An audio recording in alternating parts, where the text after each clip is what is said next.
waxaana la doonayaa in xaaladii laascaanood oo kale halkan laga bilaabo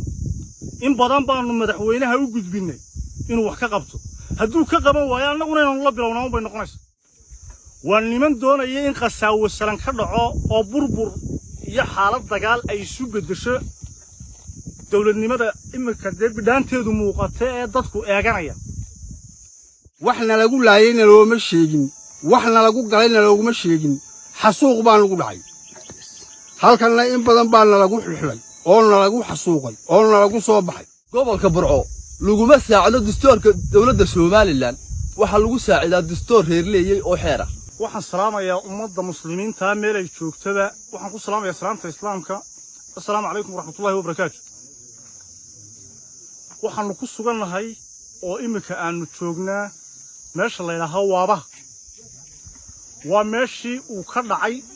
shalayto dilkii foosha xumaa ee ay geysteen ciidanka nabadgelyada ee gobolka Burco iyo mas'uuliyiinta maamulka Burco ee nabadgelyada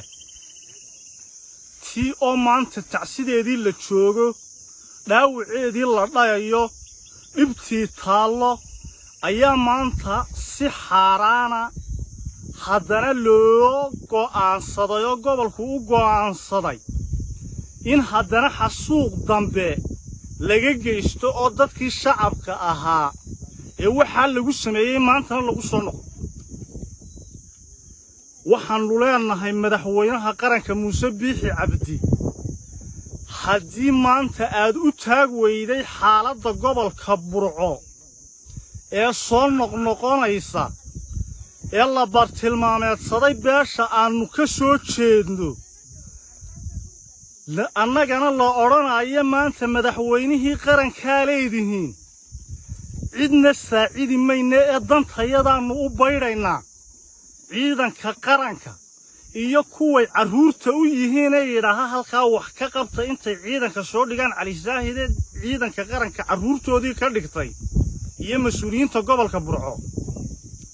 ayaannu iska celinaynaa oo dawlad ciidanka qarankaannu iska celinaynaa oo dan aanu leenahay baannu u baydhaynaa haddii si degdega wax looga qaban waayo arrintaas soo noqnoqonaysa halkaa maanta dadka ku sugani waa dadkii shalay taadiyada lagu laayay waa dadkii tacsidii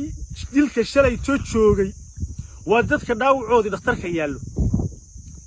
nimanka xildhibaanada ah iyo nimanka la danta ah ee iskaashada ee gobolka Burco ku shiray ee fulintan maanta halkan ku soo saaray waa niman doonaya in qasaawo salan ka dhaco oo burbur iyo xaalad dagaal ay isu beddesho dawladnimada imika dee bidhaanteedu muuqata ee dadku eeganaya waxaana la doonayaa in xaaladii laascaanood oo kale halkan laga bilaabo in badan baanu madaxweynaha u gudbinay inuu wax ka qabto hadduu ka qaban waayo annaguna inaanu la bilownaa bay noqonaysaa kii hore gariirkii iyo guuxiisii baxayaayo gashigii la kala guran halkan waxa yaala maydkii shalay dhacay tacsidiisii baa loo fadhiyaa dhaawiciina waa la dhayayaa waxaana lagu yiri maydkana aasa dhaawacana soo dhaya cidinama xaqin cidinagalama arrinsan waxna lagu laayayna looma sheegin waxna lagu galayna looguma sheegin xasuuq baan lagu dhacay halkanna in badan baana lagu xulxulay oo lagu xasuuqay oo lagu soo baxay waxaanu leenahay madaxweynaha iyo dawladda gobolka Burco haysata dhammaan xukuumadda waddanka ka jirta maanta diyaar baanu u nahay xasuuqa aa soo saarteen ee soo socda waayahay waxa weeye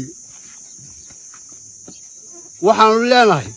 xasuuqii laascaanood ku dhacay maatida iyo dadka shicibka ah mid la midaba halkan ka socdo oo nagaga dhacay siday kuwaasi isaga uga jawaabeen ee ugu diyaar garoobeen isaga celiyeen baanu ugu jawaabaynaa diyaar baanu u nahay kuwaana wixii ka dhintayna waanu ka tacsiyadeynaa wixii noolna waanu hambalyeynaa waanu soo dhaweynaynaa garabkoodaanu nahay sidaasa aanu go'aansanay meeshaan joognaa waa waabihii weey waa halkii dilka foosha xun maanta inuu ka bilaabmay maxbuuska laga afsoosto weey dadkii geerida iyo dhaawacuba ku dhacay yaa cidi ka taxsiyaday shanta gobolkee nabadgelyada iyo cidda la halmaashaaba waa halkay ku noolaayeen si ayagoo qaba maanta haddana waxa lagu soo fuliyay in maantana intii ilaag laga laayo ila kuwii horaan yacnihii godobtoodii aanay meel marin kuwii laayay taliyihii kii watay kii soo diray intuba waa tay makana heeganka waa inay dil dama ku geysato waxa la garab taagan cidda markii horeba u tirinayn waa qodob ka labaad gobolka Burco laguma saacado dastuurka dawladda Soomaaliland waxa lagu saacidaa dastuur reer leeyay oo xeer ah haddii ay sidaas dhacday in badan baanu tixgelinay dawladda iyo dastuurkeeda iyo sharciga iyo nabadgelyada tubu saacidi maynee dastuurka reerka samaystay waanu ku kala hadhi tan si cad baan u kala hadhi waanay dhamaatay bishii Ramadaan raxmadina way jaday taasina waa qodob waxaan leeyahay Muuse Biixi Cabdi beesha awal bari waa dadkii soo saaray muwaadiniinta hay soo saaray cadaalad ku soo saaray haddii cadaalad waxba loogu qaban weyday hadnaga eedlow ayaa leey naga eedlow waan ogni Cabdilaahi Abakor markuu yacnihii dadaalkii reerka dulmiga lagu hayo uu geeyay madaxtooyada inaad asagoo socdaala ku bedeshay reernimo aan ugu abaartay waanu haynaa godobteedii kama aanan jawaabin ma aanan garan waayeen madaxweynaha iyo qarannimadaan ku xishoorin